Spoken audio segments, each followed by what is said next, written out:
합시다. 자, 우리가 지금 하나님 나라의 창조를 배웠고 我们学习了关于上帝国度的创造， 그 창조한 세계를 다스리도록 하나님께서 대리 통치자로서 아담을 세우신 것을 배웠습니다. 那么也学习了上帝创造了这个国度以后，设立了亚当为他国度的代理管理者。 근데 세 번째 오늘 이 시간에 배울 것은 하나님께서 대리 통치자로 세우실 때 혼자 아담 혼자 통치하도록 하지 않으셨다는 겁니다. 这节课我们要学习的就是上帝设立亚当为代理管理者呢，没有只交托他一个人来做。 하나님께서 온 세상을 창조하시고 나서 보시기에 다 좋았다고 말씀하시죠. 上帝造齐了天地万物以后呢，他说看着是甚好。 창세기 1장에서 보시기에 좋았다라만 해도 몇 번씩 나오고 있습니다. 在创世纪1章，他看着是好的呢，出现了很多次。 근데 창세기 2장에 가면 보시기에 좋지 않은 게 한 가지가 나타납니다. 但是在创世纪2章呢，就出现了他看着不好的事情。 보시기에 좋지 않았던 것이 뭐였죠? 是什么呢？ 사람 혼자 있는 것.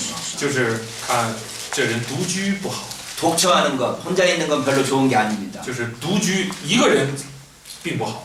하나님의 일을 하는 데 있어서도 나 혼자 하겠다라는 생각 별로 좋은 생각 아닙니다. 所以在做上帝的工作的时候，如果你有这样的想法，就是我要自己做，这不是一个好想法。 아무리 혼탁한 세상이라 할지라도 하나님께서는 반드시 함께 일할 수 있는 동역자들을 주십니다.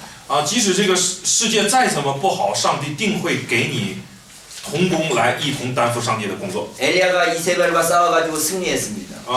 这个以利亚和耶洗别的这个征战中呢，以利亚胜利了。 갈멜산의 그 전투를 생각하면 여러분 아주 멋지지 않습니까? 每当想起这个加密山的这个征战，我们都能觉得很振奋，是不是？ 바알 선지자들이 하루 종일 부르짖었는데 아무 응답이 없었어요. 我们看到巴利的先知一整天在这儿这个呼求呼喊，结果什么果效也没有出现。 엘리야 단 한마디 기도했습니다. 可是以利亚呢，只祷告了一句， 하나님 아버지 내가 하나님의 종인 것과 就是上帝啊，我是你的仆人。 하나님께서 이 일을 하신다는 걸 이 백성들로 알게 하여 주시옵소서. 那么，并且你来做这个，你在这里做事的这一点，请你显明给这些百姓看。 불이 하늘에서 쫙 내려오지 天 않습니까? 上就有火降了下来。 와 저도 그런 일 있으면 정말 끝내줄 것 같아요. 每次想到这儿，我就琢磨，要是我也能发生这样的事情，该多好！大家也会有这样的想法吗？ 이겼다 하면서 나가죠. 근데 그 다음 바로 그 다음 장면이 뭔지 아세요? 可是接下来的一章是什么场面呢？ 이세벨이라는 그 왕비가 듣고 화가 나서 저 사람 죽여라 그랬습니다. 那么就是耶洗别这个王妃呢，听到了这个消息以后呢，说下命令要杀死以利亚。 엘리야가 도망갑니다. 以利亚就开始逃跑。 도망가서 하나님께 뭐라고 기도하는 줄 아세요? 他逃跑的时候向上帝怎样祷告啊？ 족하오니 나를 여기서 죽여주시옵소서. 说你最好是在这里就杀，让我死吧。 아니 금방 야 했던 그 사람이 也就是刚刚非常振奋的向上帝祷告的那个人， 이제 다 죽겠습니다. 죽여주세요. 라고 한단 말이에요. 紧接着他的祷告就变成了杀死我。 여기서 저까지 그냥 졸채 떨어지는 거 아닙니까? 那就是等于是这个两个场景呢，就好像是完全天壤之别，是不是？ 왜 이런 현상이 일어났습니까? 为什么有这样的现象呢？ 엘리야가 하나님께 기도하는 기도 내용을 들어보면 알 수 있습니다. 当我们听到以利亚的这个祷告内容呢，我们就能够发现， 엘리야가 이 일을 할 때 하나님께 기도하는 기도의 내용이 뭔가 하면 他向上帝祷告的内容是什么呢？ 나 홀로 남았거늘 그런 他就说只剩我一人， 하나님 앞에서 다 타락했고 나 혼자 남았습니다 하나님. 就是上帝，你看的所有的人都堕落了，在你面前只有我一个了。 근데 하나님께서 그 엘리야에게 뭐라고 말씀하시죠? 可是上帝对这个以利亚怎么说呢？ 바알에게 무릎 꿇지 않은 사람 몇 명이 남아있다고요? 他说我还为自己留下了多少人是没有向巴黎屈膝的？ 이건 성경 퀴즈인데 这个圣经的问题多少啊？ 네? 多少？大胆的回答。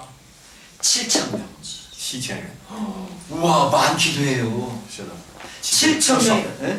7,000명이나 남았는데 자기는 나 혼자 있습니다 그러는 거예요. 实际上上帝为自己保留了7000人，可是以利亚却说只剩我一个了。 엘리야 이외에도 엘리야와 함께 일할 수 있는 사람이 7,000명이나 있었는데 也就是除以利亚之外，能够跟他同工的还有7000人呢。 엘리야 자기는 나 혼자 남아 있습니다. 但是以利亚呢，却以为只有自己了。 여러분 하나님 앞에서 하나님의 일을 하는데 나 혼자 하지 않습니다. 所以在上帝的面前工作呢，不要自己来做。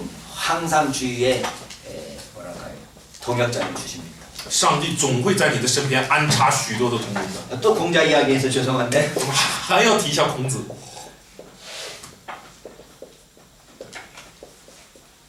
이 말을 하네요. 공자의 논어에 나오는 말이 덕불고라는 말인데요. 德不孤啊， 뭔 뜻이에요? 什么意思呢？ 이게 회자 의로울 고자죠? 네. 홀로 고자. 맞아요. 덕은 홀로 있지 않다. 就是德呢不是单独存在的， 혼자 있지 않고 여럿이 함께한다라는 이야기죠. 就是不要你自己来做，而是多人来做。 하나님의 일을 하는 데도 있어서도 반드시 혼자 하는 것이 아닙니다. 做上帝的工作也绝对不是个人能做的， 하나님께서 함께 일할 수 있는 동역자들을 붙여주십니다. 上帝定然会为你安插许多的同工。 여러분도 일하다가 힘들고 지칠 때 当大家为上帝工作，然后累了，觉得烦躁了的时候， 여러분 옆에서 함께 힘을 도와주고 복돋아주는 사람이 반드시 있습니다. 必定身边会有人来安慰你，来给你鼓励，让你来工作。 엘리야가 만약에 그때 도와주는 사람이 옆에 있었다면 如果以利亚的那个时候身边有人来帮助他的话， 이렇게 올라갔다가 이게 떨어지지는 않았습니다. 我想他的信仰不会是从那么高处这样的直 어쨌든 掉下来。 하나님께서 아담이 혼자 있는 것은 보기 좋지 않았습니다. 总之呢，在上帝的眼中，亚当一个人生活不是好的。 그래서 창세기 2장에 보면 하나님께서 아담이 독처하는 것을 보고 좋지 않으시게 여기셔서 배필을 지으실 결정을 하나님께서 하셨습니다. 所以看到创世纪2章的时候，我们就发现上帝称亚当一个人，他独居是不好的，就有了决定要给他一个配偶。 하나님께서 내가 아담을 위해서 돕는 배필을 지으리라라고 하신 겁니다. 就是上帝说我要造一个配偶来帮助他。 그래서 바로 하나님께서 배필을 지으셨습니까? 那么是不是上帝紧接着就造配偶给他了呢？ 그 다음에 하나님께서 하신 일이 무엇입니까? 창세기 2장에 보면 那么创世纪的2章，我们发现接下来上帝做了什么呢？ 하나님께서 내가 돕는 배필을 지으리라 하시고 난데 그 다음 하시는 일은 짐승들을 짓는 겁니다. 就是来造这个牲畜野兽。 아담을 위해서 돕는 배필을 지으리라고 하시더니 갑자기 돕는 배필을 지으시는 게 아니고 짐승들을 짓는 거예요. 那么当上帝说了我要造一个配偶帮助亚当之后，他没有去造一个配偶来帮助他，而是造了许多的野兽， 그리고 그 짐승들을 아담 앞으로 끌고 갑니다. 然后把这些动物呢都带到了亚当的面前， 그리고 그 아담으로 하여금 그 짐승들의 이름을 짓게 합니다. 然后使亚当为这个动物们起名。 여기도 또 일이 있네요. 하나님께서 이 아담에게 또 일을 주셨어요. 在这里面我们发现上帝仍然给了亚当工作。 일거리를 주셨는데 그 일거리라는 건 뭔가 하면 이름 짓는 거였습니다. 那么这个工作是什么呢？就是为动物们起名。 이름 짓는 일이 쉬울까요? 어려울까요? 起名容易啊还是难啊？ 쉽대요, 어렵대요. 어렵다고요. 네. 이름 짓는 거 쉽지 않습니다. 是的，起名并不容易。 여러분들 아이들 나가지고 애기 이름 누가 지었어요? 这个就是。 어렵게 힘들게 지었죠? 네. 내가 중국말로 하려고 그러네. 他的儿子的名字是什么? 哎呀， 응? 是的。 여기 애기 이름이 뭐예요? 孩子的名字叫什么？ 은하 이름을 여기 전도사님이 지었대요. 我起的。 어렵게 지은 거예요. 是的，费老大劲。 많은 글자 중에서 어떤 글자를 줄까 고민하다가 줬을 거예요. 一定是就是在许多的这个文字当中，我用哪个字，然后。 그러니까 아담이 모든 짐승들의 이름을 짓고 있다 보니까 那么亚当为所有的这个动物来起名， 깨달은 게 있습니다. 他就有领会。 나를 도와주는 사람이 있었으면 좋겠는데 所以他就想，这个时候要有人帮我该多好啊！ 아담이 그렇게 말하고 있지 않습니까? 亚当不就这么说吗？ 아담이 20절에 보면 2장 20절에 보면 20节 아담이 돕는 배필이 없으므로 라고 되어 있어요. 这里说，只是那人没有遇见配偶帮助他。 일을 하다 보니까 아담도 깨달은 겁니다. 所以在劳动当中呢，这个亚当也认识到了， 나한테 돕는 배필이 없네. 说怎么没有帮助我的呢？ 그랬더니 하나님께서 그때서야 아담을 깊이 잠들게 하십니다. 那么就在这个时候，上帝才使亚当 그리고 睡去， 아담의 갈비뼈를 취하셔서 이 하와를 만드십니다. 然后取了他的一根肋骨造了一个， 그리고 造了夏娃 아담에게로 그 하와를 이끌어가고 옵니다. 并且把这个夏娃带到亚当的面前。 아담이 자기 전에 뭐 하고 있었죠? 亚当在睡前他在做什么？ 짐승들 이름 지어주고 있었어요. 他在为这个动物们起名。 근데 또 다른 짐승이 하나 보고 있네요. 他又看到一个动物来了， 딱 보는 순간 알았습니다. 他一看到的那一瞬间就认识到了， 이는 내 뼈 중에 뼈요. 这是我骨中的骨， 살 중에 살이라. 我肉中的肉。 남자에게서 취하였은즉 여자라 하리라.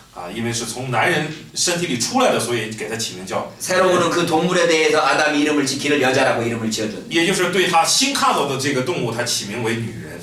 자, 이 하나님께서 지금 일하시는 방법을, 일하시는 과정을 생각해 봅시다.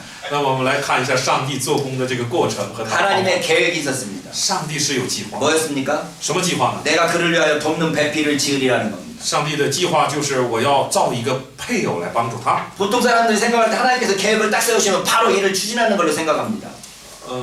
我们一般人会认为上帝一旦有什么计划，他就立刻去执行一个计划， 하나님께서 그냥 독단적으로 막 일을 추진하는 걸로 생각합니다. 就觉得上帝会很武断，就是很果断的想到什么就做什么， 아담에게 배필이 없으니까 배필을 딱 만들어갖고 너 이 배필 해 이렇게 만들었을 거로 합니다. 就想一看亚当没有配偶，然后马上造了一个配偶，说你去做他的配偶。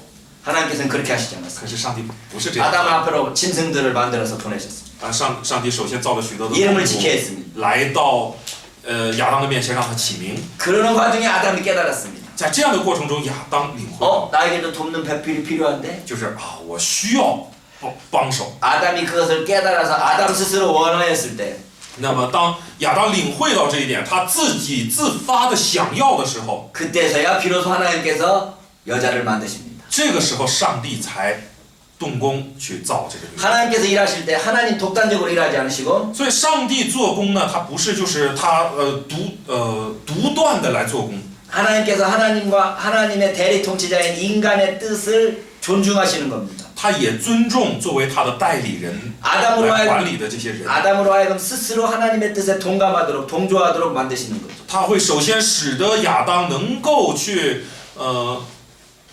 就是认同上帝的意思。 하나님의 뜻을 아담이 깨달았을 때 当亚当领会到了上帝的旨意的时候， 다시 말하면 하나님의 뜻에 대해서 아담이 자원하는 심정으로 인정했을 때 也就是亚当以自愿的心来认可了上帝的旨意的时候， 그때서야 비로소 하와를 만드는 거죠.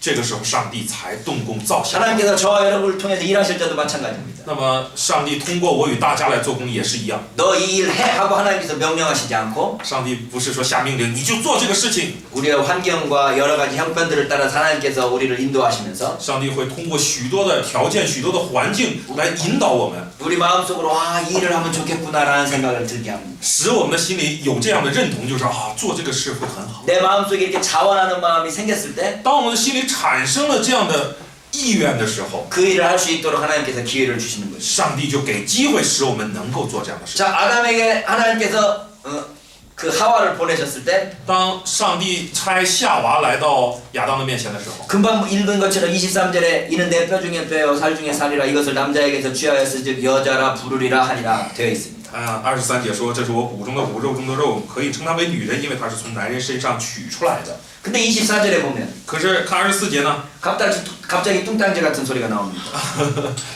突然就出现了一个好像毫不相关的话。 24절 이러므로 남자가 부모를 떠나 그의 아내와 아빠의 둘이 한 몸을 이룰지로라. 24节说，因此人要离开父母，与妻子联合，二人成为一体。 이 아담에게 부모가 있었습니까? 亚当和夏娃有父母吗？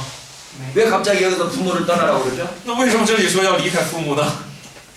이 창세기를 기록한 사람은 那么记录 모세입니다. 我们要知道，记录创世纪的人是摩 이 西。 아담과 하와 이야기를 통해서 모세가 결혼의 원리를 이야기하고 있는 겁니다. 也就是通过亚当夏娃的这个事情呢，摩西此刻在谈论婚姻。 예수님께서도 이 말씀을 통해서 결혼의 원리를 우리에게 보여주고 계십니다. 耶稣也引用这个话语来向我们介绍了婚姻的原理。 결혼이란 것이 무엇입니까? 结婚到底是什么呢？ 첫 번째 남자가 부모를 떠나는 겁니다. 首先在于人要离开父母。 이제까지는 부모 밑에서 부모의 도움을 받고 부모 아래에서 살았다면 一直以来都是活在父母的下面，受父母的这个供给而生活。 부모로부터 독립해서 하나의 독립적 인격체로 쓰는 겁니다. 那么结婚呢，就是离开父母，成为一个独立的一个独立体。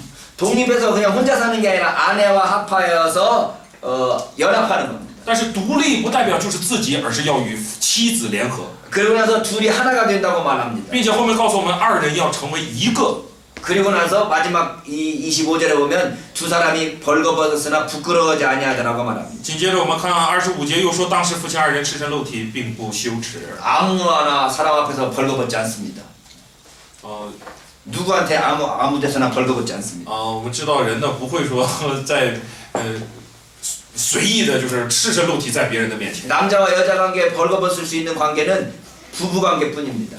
男人和女人能够赤身露体的相对，只有夫妻关系才行， 친밀성, 친밀한 관계가 되는 거죠. 就是有了这个亲密的关系，有亲 그래서 密。 결혼의 원리를 네 가지로 이야기할 수 있는데 所以结婚这个关系呢，可以说4点： 독립해서 独立、 연합하고 联合、 하나가 되어서 合一， 친밀하게 지내는 것. 并且是亲密。 부부가 함께 친밀하게 지내는 게 이게 부부의 원리입니다. 这就是夫妻的原理。 이야기를 예수님도 그 결혼 이혼할 수 없다고 말하면서 예수님께서 이 구절을 인용을 하십니다. 那么耶稣也引用了这个经文来谈论夫妻不可以离婚， 하나님께서 짝지어 주신 것을 사람이 나눌 수 없다는 거죠. 也就是说神所配合的人不能分开。 근데 마태복음에서 예수님께서 그 구절을 인용하시는 것보다 더 중요한 것은 那么马太福音中记录的，就是耶稣引用这句经文所要说的更重要的在于什么呢？ 에베소서 5장에 나와 있는 말씀입니다. 抱歉，是比这个马太福音中的引用更要重要的是在以弗所书。 에베소서 5장을 오늘 좀 공부해 봅시다. 我们来一起学习一下以弗所书的5章。 일단 15절부터 보겠습니다. 首先，我们从15节开始看。 그런즉 너희는 어떻게 행할지를 자세히 주의하여 지혜 없는 자 같이 말고 오직 지혜 있는 자 같이 하여. 你们要谨慎行事，不要像愚昧人，当像智慧人。 여기에 보면 두 가지 종류의 사람이 있습니다. 这里呢有2个种类的人， 지혜 있는 사람과 지혜 없는 사람. 就是有智慧的和没有智慧的。 근데 16절에 보면 또 두 가지 종류의 사람이 나옵니다. 16节我们又看到了两个种类， 세월을 아끼라 때가 악하니라. 就是爱惜光阴和世代邪恶。 세월을 아끼는 사람과 악한 때를 그냥 지나치는 사람이 있습니다. 也就是分2种人，一种是爱惜光阴的人，另一种是怎么说呢？浪费了光阴在邪恶的世代上的人。 17절에도 또 두 종류의 사람이 나오네요. 17节呢又出现2种人。 어리석은 자가 되지 말고 오직 주의 뜻이 무엇인지를 이해하라는 겁니다. 这里面说不要做糊涂人，要明白主的旨意如何。 어리석은 사람하고 주의 뜻이 무엇인지 이해하는 사람이 나오네요. 也就是糊涂人和明白主旨意的人。 18절에도 또 두 종류의 사람이 나오네요. 18节又出来两种人， 술 취하지 말라 이는 방탕한 것이니 오직 성령으로 충만함을 받으라. 不要醉酒，酒能使人放荡，乃要被圣灵充满。 술 취한 사람과 성령 충만한 사람이 나옵니다. 这里出现2种人，就是醉酒的人和圣灵充满的人。 그럼 15, 16, 17, 18절에 각각 두 종류의 사람들이 나오는데 于是15、16、17、18节呢都出现了2种人， 각각 서로 연결시킬 수 있겠죠. 互相都能联系起来。 15절에 지혜 있는 사람은 那么15节有智慧的人， 16절에 세월을 아끼는 사람이고 就是16节爱惜光阴的人， 17절에 주의 뜻이 무엇인지를 이해하는 사람이며 又是17节能够明白主旨意的人， 18절에 성령의 충만함을 입은 사람. 就是18节的被圣灵充满的人。 그러니까 성령 충만하다라는 것이 那么被圣灵充满呢？ 이 컵에 물이 가득 차듯이 성령으로 우리 몸에 가득 차 있다라는 이 양적인 의미가 아닙니다. 并不是说像这个水充满了这个杯子一样啊，我们的里面充满了圣灵的这种量方面的这个概念，不是这样的。 이해하기 쉽게 그렇게 표현할 수는 있죠. 当然可以用这样的方式来使人容易理解而已。 에스겔서에 보면 에스겔이 성전 앞에서 일천척을 청량하고 물을 기어봤더니 자기 발목까지 탔습니다. 以西结书根据以西结书呢说圣殿里面有水流出啊。 조금 더 일천척을 갔더니 무릎까지 찼습니다. 일천척. 1천척 무슨 뜻? 일천자. 1,000km, 1km든지 2km든지 뭐 그렇게. 에스겔 48장. 죄송합니다. 아니 죄송하고 그리고 일천척이라고 되어 있어서 以西结书48章有这个 48장은 肘啊， 46장. 46章。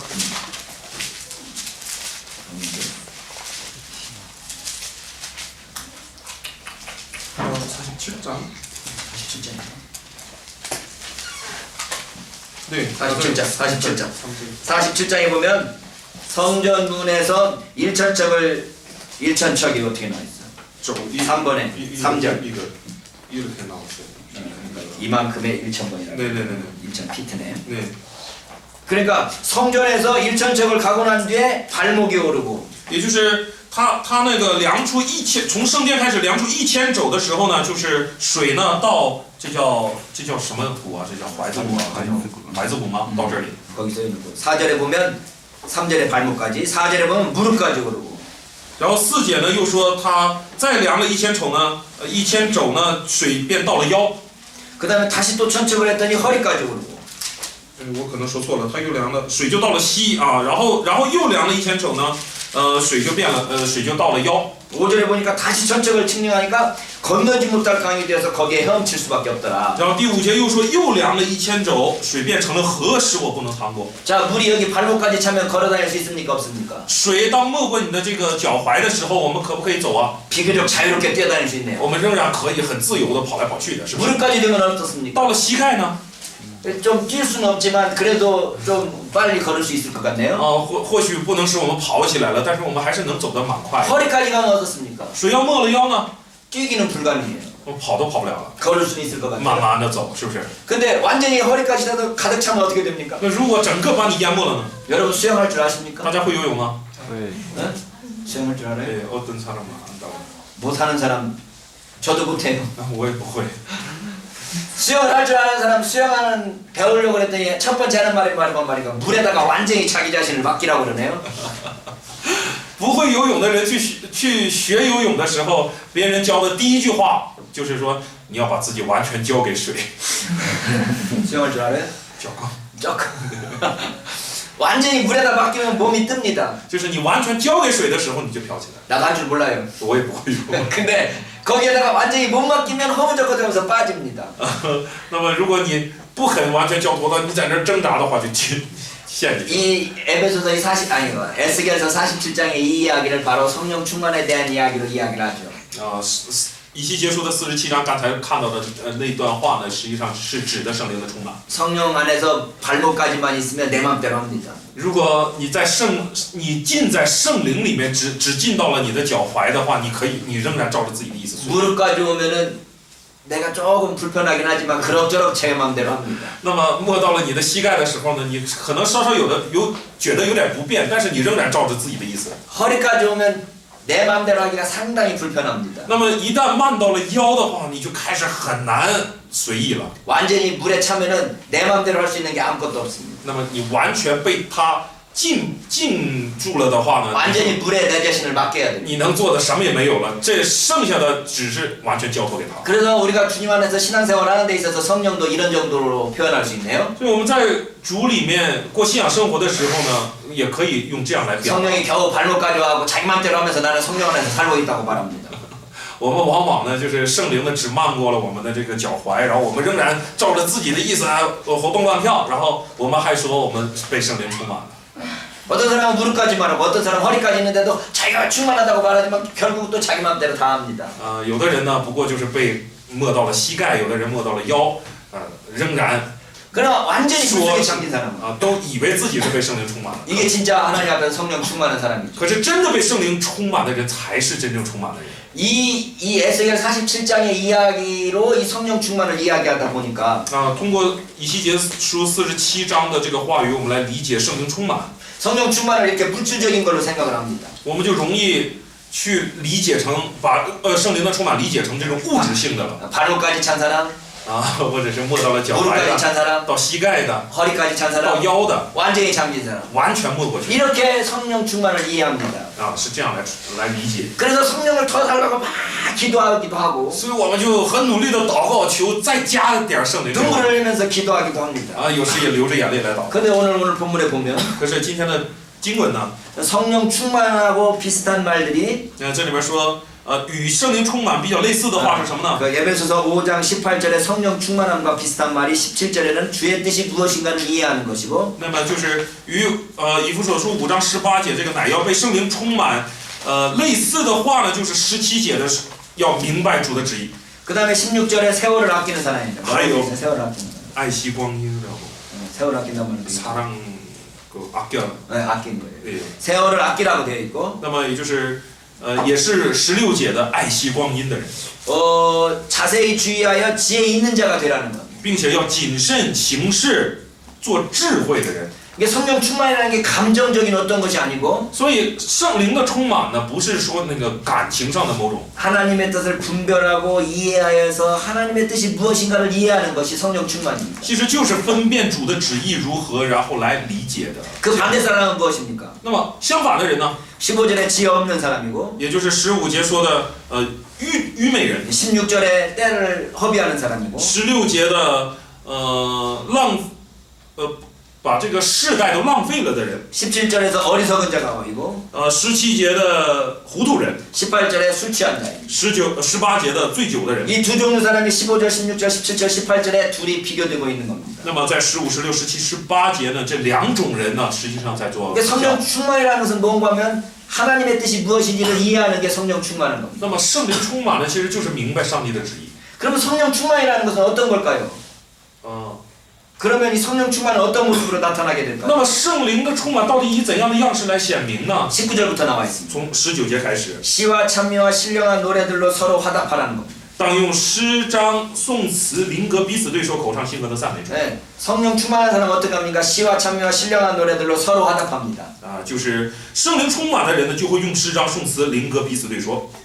자, 서로 화답한다는 말은 수직적인 겁니까? 수평적인 겁니까? 这里面说，彼此对说指的是水平的还是竖直的？水平的关系还是竖直的关系？ 수평적인 거. 是的。 여러분 찬송할 때 수평적인 관계를 찬송합니까? 하나님 앞에 수직적인 관계를 찬송합니까? 那么我们在赞美的时候，我们是这个大家是水平的来赞美呢，还是竖直的向上帝来赞美？ 어떻게 하죠? 大家是怎么做？ 찬양할 때 옆에 사람 생각하면서 화답하면서 합니까? 하나님만 바라보고 합니까? 我们在赞美的时候是只仰望着上帝去赞美呢，还是也想到身边的人，也跟他们去应和着去赞美呢？ 여기 보면 19절에 시와 찬미와 신령한 노래들로 서로 화답하라는 겁니다. 수평적으로 하라는 거죠. 那么19节这里面告诉我们，用诗章、颂词、灵歌彼此对说，要 그리고 我们 수직적으로는 뭘가 要我 올라갑니까? 们彼此来，然后呢，又让我们竖直关系要怎样做呢？ 마음으로 주께 노래하며 찬송하며. 这里面是 그러니까 우리가 찬송하고 노래할 때 就是告诉我们竖直的关系要用心， 수직적인 관계는 마음으로 하고 수평적인 관계는 우리의 모양으로 하는 겁니다. 就是我们水平的关系是用我们的样式来做，竖直的关系乃是用我们的心来做。 보통 사람들은 거꾸로 하는 것 같아요. 一般人呢都是我看反着做， 겉모양으로는 하나님께 막 찬송을 드리면서 那个外表的那个样子呢都在向上帝那个赞美， 마음으로는 딴 생각합니다.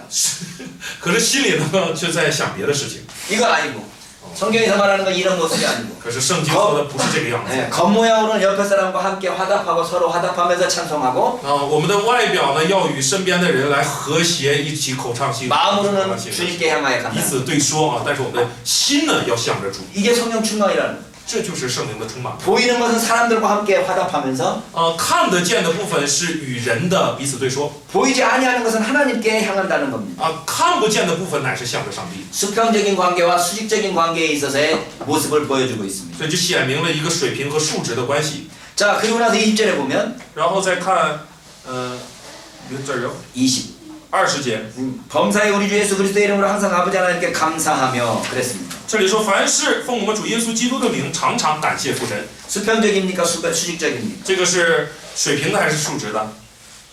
수직적인 거죠. 하나님께 감사하라. 是竖直的，就是感 그리고 谢上帝。 그리스도를 경외함으로 그랬습니다. 又当存敬畏基督的心， 수직적입니까? 수평적입니까? 竖直的还是水平的？ 수직적인 겁니다. 是竖直的。 그러니까 하나님께 감사하고 그리스도를 경외하는 걸로 수직적인 관계를 세우고 所以要树立好这个竖直关系，就是要感谢父神和敬畏基督。 마지막으로 피차 복종하라고 되어 있습니다. 那最后呢，又提到彼此顺服。 복종하는 건 서로 피차 수평적으로 복종하라는 겁니다. 这个彼此顺服指的是水平的关系，我们要彼此来顺服。 지금 18절에서 성령 충만에 대한 설명을 19절, 20절, 21절에서 하고 있는데 所以对18节的圣灵充满呢，用了19、20和21节来解释。 그 성령 충만의 관계를 수직적인 관계와 수평적인 관계 두 개로 설명하고 있어요.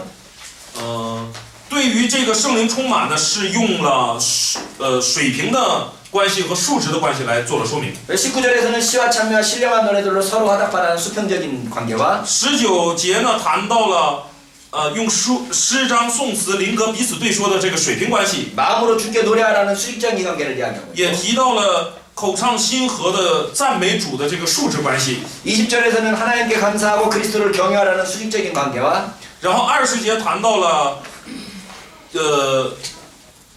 奉主耶稣基督的名感谢父神的这个竖直关系， 그 다음에 피차 복종하라는 수평적인 관계를 이야기합니다. 也谈到了敬畏基督的这个竖直关系，然后又谈到了彼此顺服的水平关系。 그러니까 성령 충만이라는 게 수평적인 관계와 수직적인 관계가 올바로 되어 있는 것이 성령 충만이라는 이야기. 所以圣灵充满了，就是当你的数值关系和水平的关系都做的正当、正确的时候，就是圣灵充满。 감정적인 걸로 성령 충만을 이해해가지고 人呢，往往就把这个圣灵充满理解成一种感情 항상 性， 기뻐하고 웃는 게 성령 충만이라고 생각을 하면 就以为时常啊挺开心的喜乐笑就是圣灵充满了。 아무 때나 웃는 사람을 우리가 뭐라고 그래요? 那么一直在笑的人，我们说是什么？ 뭐라고 그래? 바보요？ 바보라고 그러고 미친 사람이라고 하고 我们有时候说是傻子，有时候说是疯子，是不是？ 막 혼내치는데 해하고 무슨 뭐 있으면 그 바보나 미친 사람이겠죠. 不管什么时候都得笑的。 시의 적절한 모습들을 보여줘야 되는데 应该照着这个适当的怎么说呢？